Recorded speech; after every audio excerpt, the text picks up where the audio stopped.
दो समुच्चयों का सर्वनिष्ठ, intersection of two sets. यह क्या होता है? दो समुच्चय ए और बी दिए गए हैं, तो ए इंटरसेक्शन बी क्या होगा, या कहें तो दो समुच्चयों का सर्वनिष्ठ क्या होगा। सर्वनिष्ठ का मतलब होगा कॉमन, यानी कि दो सेट जो दिए गए हैं उनके जो एलिमेंट हैं उनमें जो कॉमन एलिमेंट हैं उसका जब सेट बनाएंगे तो जो कुछ भी आएगा वही टू सेट का इंटरसेक्शन हो जाएगा। तो प्यारे बच्चों, पहले परिभाषा एक बार और सुने। दिए गए समुच्चयों ए और बी के उभयनिष्ठ अवयवों के समुच्चय को दोनों समुच्चयों का सर्वनिष्ठ कहते हैं।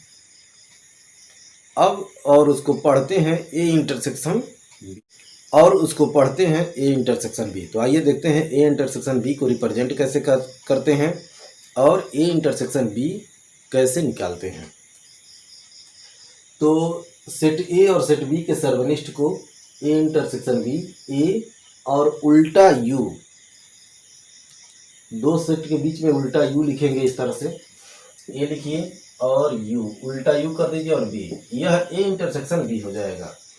यह ए इंटरसेक्शन बी का नोटेशन है और उसको और इसे ए इंटरसेक्शन बी पढ़ते हैं। अब दो सेट लें और उनका इंटरसेक्शन निकालें। Suppose that let A is equal to 1 2 3 4, B is equal to 2 4 5। तब हमको निकालना है ए इंटरसेक्शन बी। तो कैसे निकालेंगे? पहले यह सेट लिखेंगे 1 2 3 4 इंटरसेक्शन 2 4 5। अब इसमें से दोनों में जो कॉमन है सेट के रूप में लिख देंगे। तो देख रहे हैं 1 नहीं है, लेकिन 2 दोनों में है तो 2 लिख देंगे। 3 दोनों में नहीं है, 2 और 4 देख रहे हैं दोनों में है तो 2 और 4 लिख देंगे। यह जो होगा यही ए इंटरसेक्शन बी हो जाएगा। यह लिखने की सारणी विधि है। अब इसी को लिखा जाए गुण विधि से, निर्माण विधि से, तब क्या लिखा जाएगा?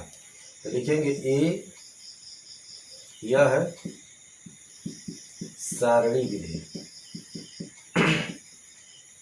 और ए इंटरसेक्शन बी लिखा जाए तो पहले महिला कोष्टक लगाएंगे, फिर यक्स सच दैट यक्स, जब कभी भी निर्माण विधि लिखना रहेगा तो एक्स सच दैट एक्स लिखेंगे।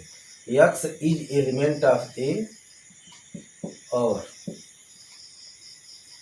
X is element of B, इतना लिखना पड़ेगा तो यह हो जाएगा निर्माण विधि या गुण विधि। अब प्यारे बच्चों, अब जरा देखा जाए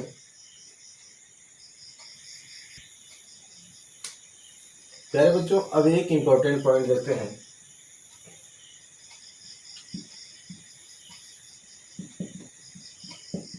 क्या जो समुच्चय दिए गए हैं उन समुच्चयों में और इनके इंटरसेक्शन में क्या संबंध है, क्या क्या संबंध हो सकता है। तो यह सेट ए बी और ए इंटरसेक्शन बी में क्या संबंध है, तो यह ए इंटरसेक्शन बी ही बताएगा कि क्या संबंध है। तो ए इंटरसेक्शन बी के अवयव को देखें 2 4, 2 4 इसमें है और इसमें भी 2 4 है। तो यह छोटा सेट है और यह दोनों बड़े सेट हैं, उसके कोई छोटे से हिस्से हैं। और किसी समुच्चय का एक छोटा सा हिस्सा यदि वह अवयव के रूप में है तो एक एलिमेंट हो जाता है, और सेट के रूप में रहता है तो उप समुच्चय हो जाता है। तो यह सेट के रूप में है तो ये इंटरसेक्शन बी, यह ऑलवेज टाइम सेट ए का सबसेट होगा। इसी तरह से ए इंटरसेक्शन बी जो होगा यह सेट बी का सबसेट होगा। यह बात थोड़ा सा ध्यान में रखेंगे, प्रतियोगी परीक्षाओं में यह बहुत छोटी सी चीज़ है, पूछ देता है और बहुत माइनर मिस्टेक कर देते हैं बच्चे लोग। यानी कि जो इंटरसेक्शन होगा, टू सेट का इंटरसेक्शन होगा, दिए गए जो सेट हैं उनके उनका उपसमुच्चय होगा, और यूनियन में इसका ठीक उल्टा है। यह बात थोड़ा सा ध्यान में रखेंगे। एक ही वीडियो में दोनों चीज़ें हो जा रही हैं, इसलिए उसको बहुत अच्छी तरह से ध्यान में रखेंगे। अब इसी बात को जरा हम लोग वेन आरेख से समझें कि दो सेट दिए रहेंगे तो उनका इंटरसेक्शन क्या हो सकता है। अभी जब यह पॉइंट ख़त्म हो जाएगा तो दो सेट के बीच में यूनियन और इंटरसेक्शन क्या क्या हो सकता है वह सब हम करके बताएंगे, लेकिन यहाँ पर इसके लिए देखें क्या होगा। तो प्यारे बच्चों, इस ए इंटरसेक्शन बी को हमको वेन डायग्राम से दर्शाना है। तो सबसे पहले क्या करेंगे, लिखेंगे A intersection B is equal. अब इसके लिए एक आयत बनाएंगे और लेफ्ट साइड में लेफ्ट कॉर्नर पर राइट कॉर्नर पर कहीं भी लिख सकते हैं, दोनों जगह में यहाँ पर लिखा होना चाहिए। अब हम लोग क्या करेंगे, बनाएंगे ए, इसको लिख देंगे ए और इसको बना देंगे बी, और सेम जैसे पिछले वाले में दर्शाया गया था उसी तरह से दर्शा दिया जाएगा। तो कॉमन एलिमेंट को कॉमन एरिया में लिखेंगे 2 4, तो यहाँ पर 2 लिख देंगे, 4 लिख देंगे। अब लिखा जाए 1 3 1 3 हो गया, और बी का 5। अब हमको दिखाना है A intersection B. A intersection B का मतलब दोनों में जो कॉमन है, तो कॉमन वाले को क्या करें, इस तरह से शेड कर दें और इसको लिख दें ए इंटरसेक्शन बी। यह हो गया ए इंटरसेक्शन बी, इस तरह से इसको दर्शाया जाएगा। प्यारे बच्चों, यह बात थोड़ा सा ध्यान में रखेंगे, जब कभी भी वेन डायग्राम बताया जाएगा तो वेन डायग्राम को आयत के अंदर ही बनाएंगे। पहले आयत बनाना बहुत ज़रूरी है, नहीं तो यह गलत हो जाएगा, तब वह वेन डायग्राम नहीं रह जाएगा। यदि इसको बिना आयत के अंदर बनाएंगे तब यह 2 इंटरसेक्टिंग सर्किल हो जाएगा, उसका मतलब वह हो जाएगा इस तरह से। यह 2 सेट का इंटरसेक्शन को बता रहा है। तो प्यारे बच्चों, यह बात समझ लें, जब आयत के अंदर यह सर्किल नहीं बनाएंगे तब यह 2 प्रतिच्छेदी वृत्त हो जाएंगे, और इस तरह से यह 2 समुच्चयों के सर्वनिष्ठ का निरूपण है। इस बात को थोड़ा ध्यान से समझेंगे। अब हम लोग 2 समुच्चयों के सर्वनिष्ठ का कुछ गुण पढ़ लेते हैं कि क्या क्या गुण इसका है। जैसे पिछले वाले यूनियन में पढ़े हैं एकदम सेम, वैसे ही गुण इसमें भी है। तो आइए देखते हैं। प्यारे बच्चों, जब कभी भी पेज बदले इसमें से जो बोर्ड पर लिखा गया है मिटाया जाए तो उसके जस्ट पहले वीडियो को पस करके जितना भी लिखा गया है सब लिखना, क्योंकि ज़रूरी चीज़ें हैं बोर्ड पर लिखी जा रही हैं। तो यहाँ पर एक चीज़ और बताना था, गुण विधि में लिखा गया था, अभी जो गुण विधि लिखा गया था उसमें निर्माण विधि में लिखा गया था इस इंटरसेक्शन को x such that x in A, x such that x इन ए और x इन बी। पिछले वाले में यह लिखा गया था। तो प्यारे बच्चों, इस यह जो वर्ड लिखा गया है यह वर्ड बहुत कायदे की चीज़ है। आगे जब 1.6 हम लोग पढ़ेंगे तो वहाँ पर इसका बहुत ज़रूरत पड़ेगा।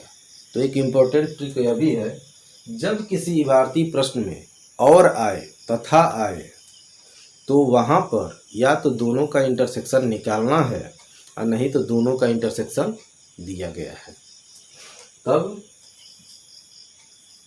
वाक्य में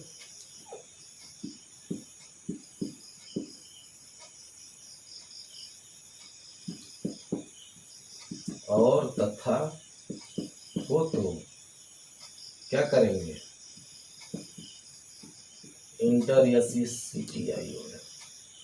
समझेंगे कि इंटरसेक्शन या तो निकालना है या नहीं तो इंटरसेक्शन दिया गया है। यह क्वेश्चन की सिचुएशन पर पता चलेगा। अब हम लोग कुछ प्रॉपर्टी पढ़ लेते हैं। तो इंटरसेक्शन पर भी पहला नियम है, सर्वनिष्ठ संक्रिया के कुछ गुणधर्म में पहला प्रगुण है क्रम विनिमय प्रगुण। क्रम विनिमय प्रगुण,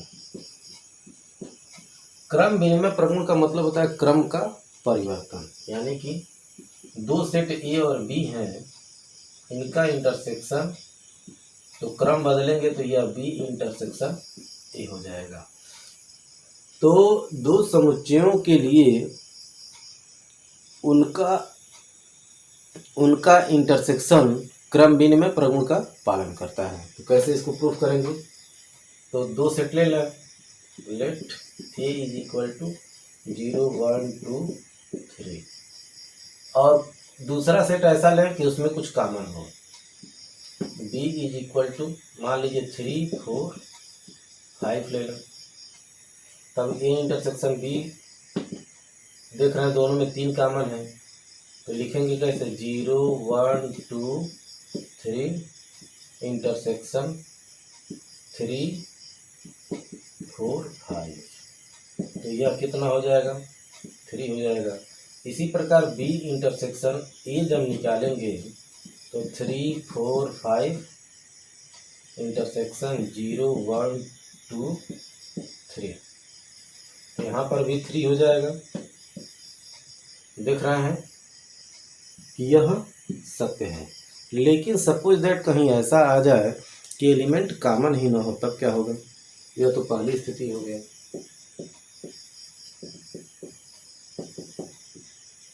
दूसरी स्थिति, यह एग्जाम की दृष्टि से महत्वपूर्ण है, यह बात ध्यान में रखेंगे। यदि let A is equal to 1 2 3, B is equal to x y, suppose that x y हो गया, तो यहाँ पर ए इंटरसेक्शन बी जब निकाला जाएगा तो 1 2 3 इंटरसेक्शन एक्स वाई। तो देख रहे हैं दोनों में कुछ कॉमन नहीं है, तो जो कुछ मिलेगा वह रिक्त समुच्चय हो जाएगा, और रिक्त समुच्चय को हम लोग लिखते हैं 5 से। बी इंटरसेक्शन अब ए निकालें, तो बी इंटरसेक्शन ए क्या हो जाएगा? X y intersection 1 2 3। तो यह इज इक्वल टू हो जाएगा 5, क्योंकि दोनों में कुछ कॉमन नहीं है। देख रहे हैं दोनों स्थितियों में यह क्या आ रहा है? बराबर आ रहा है। तो इसलिए यह क्रम विनिमय नियम का पालन करेगा। अब इसके बाद आएगा साहचर्य प्रगुण। तो देखते हैं साहचर्य प्रगुण। तो समझ लो साहचर्य प्रगुण क्या होता है। तो पहले और दूसरे का इंटरसेक्शन का तीसरे के साथ इंटरसेक्शन बराबर होगा दूसरे और तीसरे के इंटरसेक्शन के साथ पहले के इंटरसेक्शन के साथ। तो आइए पढ़ते हैं साहचर्य प्रगुण। A B C, set A B C के लिए तो जो बोला गया है वही पहले और दूसरे का इंटरसेक्शन, इनके इंटरसेक्शन का इसके साथ इंटरसेक्शन यही बराबर होगा। यह ब्रैकेट एक स्टेप आगे बढ़ जाएगा। तो ए कैसे लिखा जाएगा? दूसरे और तीसरे का इंटरसेक्शन इसके साथ पहले के साथ इंटरसेक्शन, यह आपस में बराबर होगा। यह इसको फॉलो करता है। इसको भी हम लोग प्रूफ करेंगे उदाहरण के साथ। Let A is equal to 1 2 3, B is equal to 3 4 5, C is equal to x y मान लिया जाए। तो पहले हमको ए इंटरसेक्शन बी निकालना है। तो A intersection B is equal to 1 2 3 intersection 3 4 5। तो यह क्या देख रहे हैं? 3 दोनों में है, तो 3 हो जाएगा। अब इसके साथ सी का इंटरसेक्शन, तो A intersection B intersection C, तो 3 का इंटरसेक्शन एक्स वाई के साथ। देख रहे हैं कुछ भी कॉमन नहीं है, तो नल सेट आ जाएगा। यदि इसका भी नल सेट आ गया तो हमारा काम बन जाएगा। तो अब राइट साइड लाने के लिए हमको पहले बी इंटरसेक्शन से निकालना पड़ेगा। तो बी इंटरसेक्शन से बी का मान है 3 4 5 इंटरसेक्शन एक्स वाई। तो यहाँ पर देख रहे हैं दोनों में कुछ कॉमन नहीं है, तो 5 हो जाएगा। अब ए के साथ इसका इंटरसेक्शन निकाल दें। A intersection B intersection C, A का वैल्यू है 1 2 3 इंटरसेक्शन 5। तो देख रहे हैं फाई का मतलब होता है कुछ नहीं, इसमें कुछ है ही नहीं, तो इसके साथ क्या कोई कुछ कॉमन होगा ही नहीं, तो जो सेट आएगा वह भी फाई हो जाएगा। प्यारे बच्चों, यदि यहाँ पर आप लोगों को थोड़ा सा भी टफ लग रहा है या थोड़ा सा एग्जाम्पल दूसरा है, तो यहाँ पर 5, 4, 6 भी लिख सकते हैं। कुछ ऐसा एलिमेंट ले लीजिए जो इसके साथ कुछ कॉमन हो, तब आपका यह आ जाएगा। इस तरह से देख रहे हैं कि यह वितरण प्रगुण को फॉलो कर रहा है। अब इसके बाद है तीसरा है फाई का नियम। तो फाई का नियम क्या होता है? फाई के साथ किसी का इंटरसेक्शन उसी के साथ फाई के इंटरसेक्शन के बराबर होता है। तो फाई के साथ ए का इंटरसेक्शन लीजिए या तो ए के साथ फाई का इंटरसेक्शन लीजिए। सपोज दैट यहाँ पर ए है, ए इंटरसेक्शन फाई, ए बराबर 1, 2, 3 इंटरसेक्शन फाई, तो यहाँ पर यह फाई हो जाएगा। यह एग्जाम्पल इसीलिए दिया गया है कि आप इसी से इसको समझ लेंगे। इसके बाद यू का इंटरसेक्शन, यू का नियम, चौथा यूनिवर्सल सेट का नियम। तो यह क्या नियम है?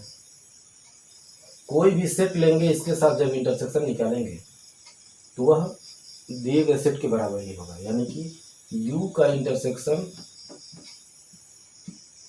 A के साथ और A का इंटरसेक्शन U के साथ, यह दोनों A के बराबर ही होगा। अब सपोज दैट U बराबर मान लिया जाए 1, 2, 3, 4 डैश डैश डैश प्राकृतिक संख्याओं का समुच्चय, और A बराबर हो जाए 1, 2, 3, 4। तो A इंटरसेक्शन U निकालेंगे, 1, 2, 3, 4 इंटरसेक्शन 1, 2, 3, 4 डैश डैश डैश, यह संपूर्ण समुच्चय है। तो देख रहे हैं दोनों में 1, 2, 3, 4 कॉमन है, तो 1, 2, 3, 4 यहाँ पर 5 भी लिखना थोड़ा सा सुविधा के लिए। तो यह हो जाएगा 1, 2, 3, 4। तो देख रहे हैं यह ए के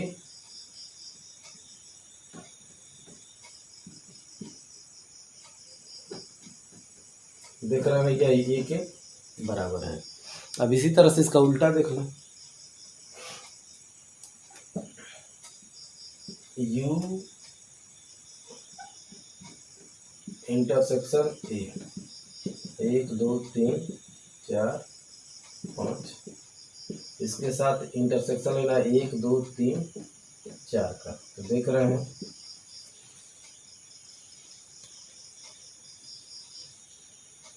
एक, 2, 3, 4 कॉमन आ रहा है, यानी कि ए के बराबर हो रहा है यह, इसलिए यह भी यू का नियम भी सत्य है और फाई का नियम भी सत्य है। अब हम लोग पढ़ेंगे वितरण प्रगुण। यदि 3 सेट ए बी सी हैं तो इस पर वितरण प्रगुण कैसे लगेगा?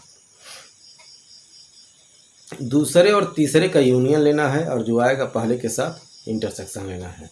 तो यह जो कुछ भी वैल्यू आएगा पहले और दूसरे के इंटरसेक्शन तथा पहले और तीसरे के इंटरसेक्शन के यूनियन के बराबर होगा। यदि 3 सेट ए बी सी दिए गए हैं तो A intersection B union C, यही वैल्यू हो जाएगा A intersection B union A intersection C के।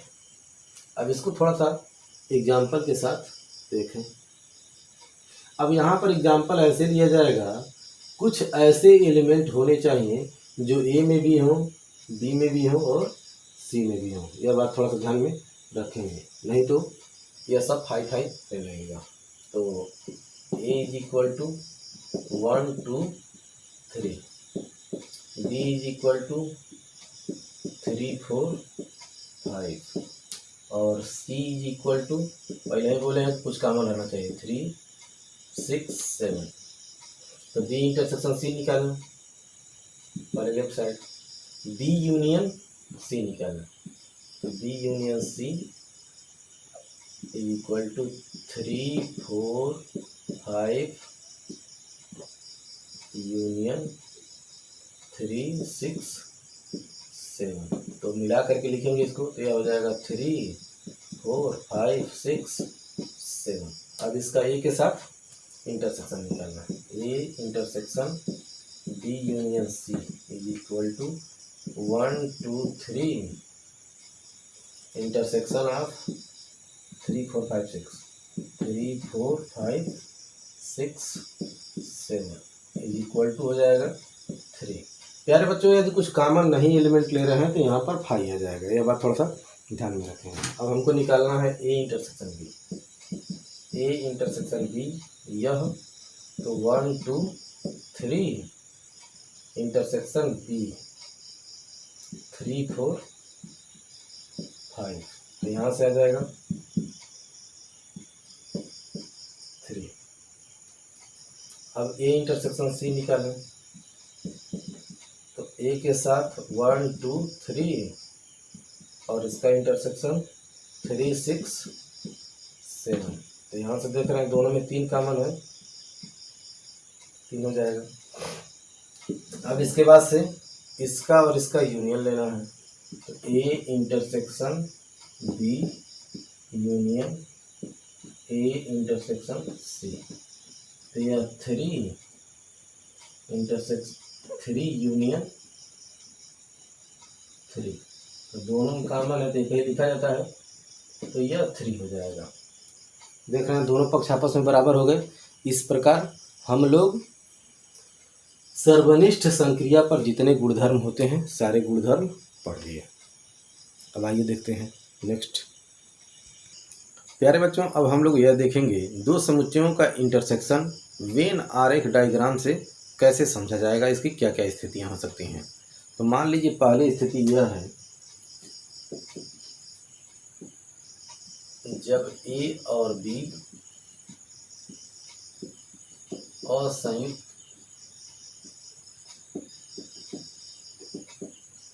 समुच्चय हैं।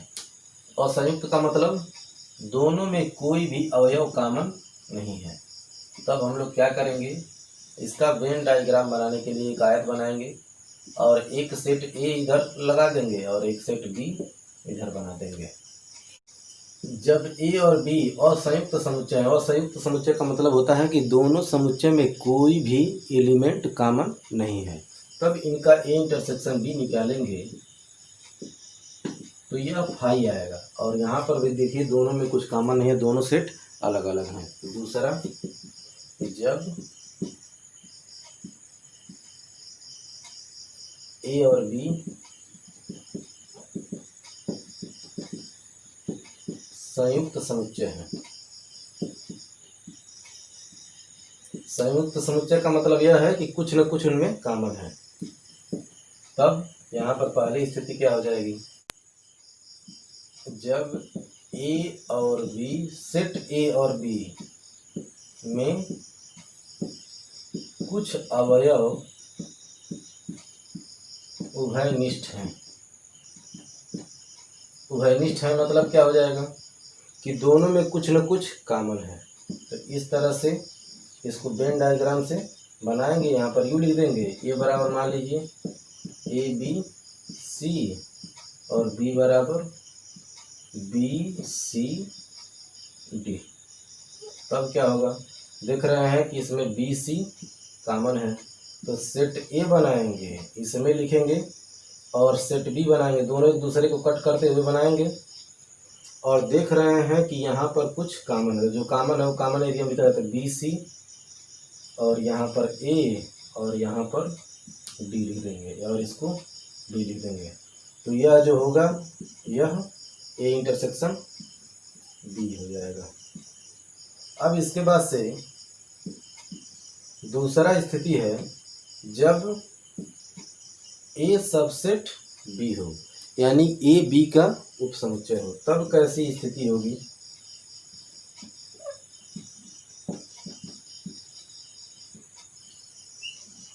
इसका मतलब क्या है, ए के सभी अवयव बी में है, यहाँ पर यू लिख देंगे और एक बड़ा सा सेट बी बनाएंगे और ए के सभी अवयव बी के अंदर हैं, तो सेट बी के अंदर एक छोटा सा अवयव बना देंगे और उसका इंटरसेक्शन ले लेंगे। यहाँ पर दोनों में ए इंटरसेक्शन बी बराबर ए हो जाएगा, तो दोनों में कॉमन ये वाला एरिया हो जाएगा। अभी थोड़ी देर पहले पढ़े हैं। मान लीजिए इसमें इसका उल्टा हो, तीसरी स्थिति में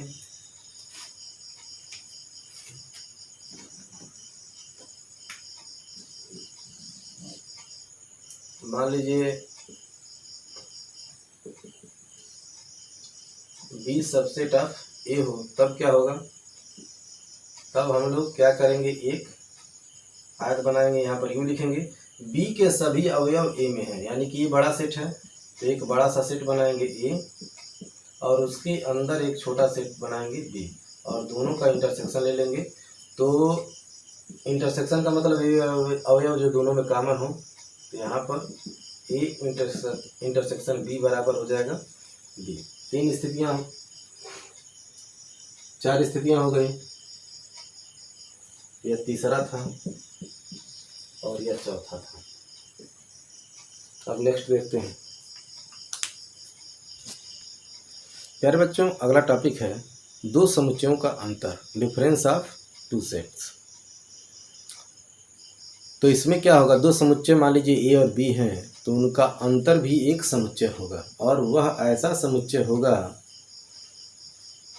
जिसमें वही एलिमेंट बिलोंग करेंगे जो ए में होंगे लेकिन बी में नहीं होंगे। यानी कि दो समुच्चयों का अंतर वह समुच्चय होता है, दो समुच्चयों ए और बी का अंतर वह समुच्चय होता है जिसमें ए के अवयव हों परंतु बी के अवयव नहीं हों। आइए इसको उदाहरण से समझते हैं।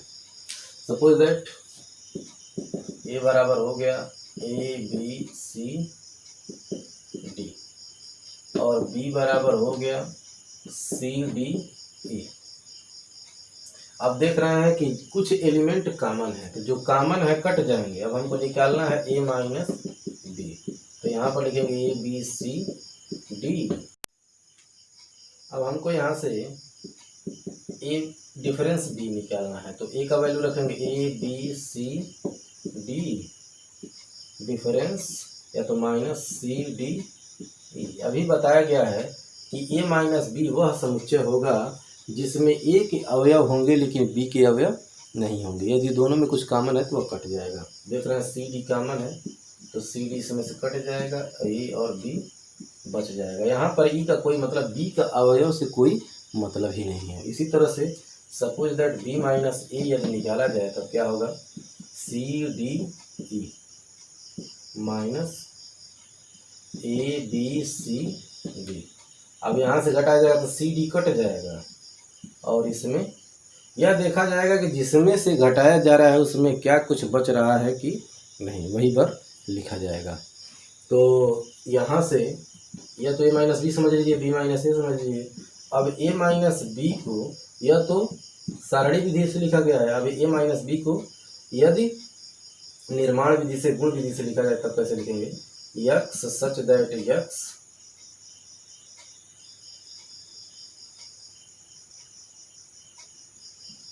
यह ए में बिलोंग करेगा और x is not belongs to B. X में तो बिलोंग करेगा, ए में तो बिलोंग करेगा लेकिन बी में बिलोंग नहीं करेगा। इसी तरह से बी को लिखा जाए, बी माइनस ए लिखा जाए, तो x such that x belong करेगा बी में और x is not belongs to A. यह हमारा दो समुच्चयों का अंतर हो जाएगा। यह था सारणी विधि और यह था गुण विधि।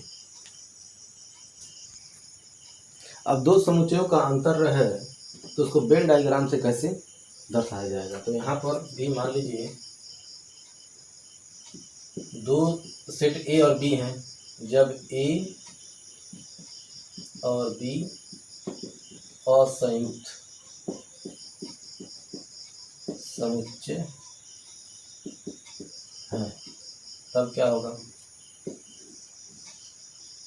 असंयुक्त का मतलब यह है कि दोनों में कुछ कॉमन नहीं है। प्यारे बच्चों, आप लोग इसको एक आयत समझेंगे। यहाँ पर यू लिख देंगे। जब ए में से बी को घटाया जाएगा तो वही अवयव बचेगा जो ए में है। तो जब दोनों कॉमन ही नहीं है, दोनों में कुछ कॉमन नहीं है, तो ए माइनस बी बराबर ए आ जाएगा, कुछ कटेगा ही नहीं। तो ए माइनस बी यानी कि यह वाला सेट यदि ये है तो ए माइनस बी बराबर हो जाएगा ए। इसको लिखेंगे ए माइनस बी। उदाहरण के तौर पर समझें, यदि ए बराबर हो एक्स वाई जेड और बी बराबर हो 1 2 3, तो ए माइनस बी बराबर कितना हो जाएगा? X y z minus 1 2 3। तो ए माइनस बी में वही अवयव रहेंगे जो ए में है, बी में नहीं है। यहाँ पर बी के कुछ कॉमन तो है नहीं, तो इनका कोई मतलब है नहीं। तो एक्स वाई जेड बराबर ए हो जाएगा। अब हम लोग बी माइनस ए निकालें, तो बी माइनस ए बराबर हो जाएगा 1 2 3 माइनस एक्स वाई जेड। तो ये माइनस बी में बी का कोई मतलब नहीं है, कुछ कॉमन नहीं है। तो यहाँ पर बी माइनस ए में ए का कोई मतलब नहीं है। तो जब कुछ कॉमन नहीं है तो कुछ कॉमन है नहीं, तो केवल इसी एलिमेंट की वरीयता होगी, इसी में से जो बचेगा उसको लिखा जाएगा। तो यह 1 2 3 यह बराबर बी हो जाएगा। तो यह सेट बी है, यह हो जाएगा बी माइनस ए। यह बात थोड़ा ध्यान से समझेंगे। दूसरी स्थिति में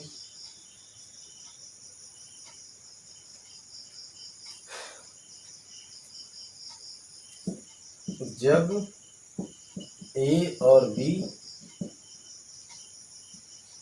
में कुछ अवयव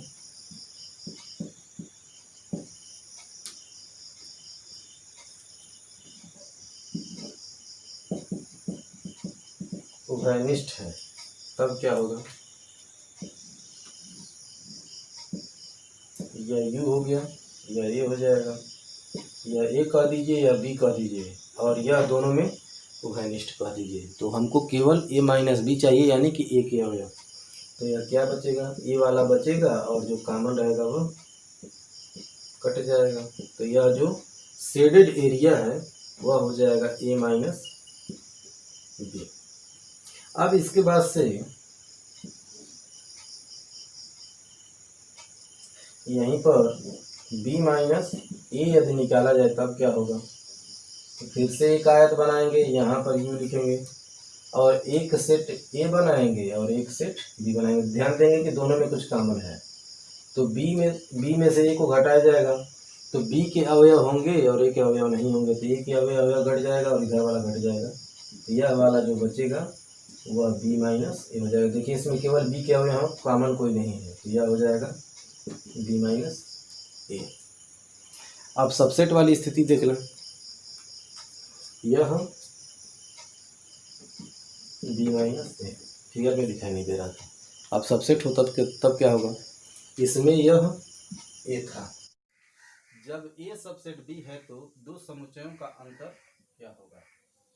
यहाँ पर एक आयत बनाएंगे और उसके लेफ्ट में u लिख देंगे, और यहाँ पर देख रहे हैं b बड़ा सेट है और a छोटा सेट है। तो ये एक बड़ा सा सेट बनाएंगे, सर्किल बनाएंगे और उसको सेट b से रिप्रेजेंट कर देंगे और यहाँ पर a लिख देंगे। अब यहाँ से क्या करेंगे?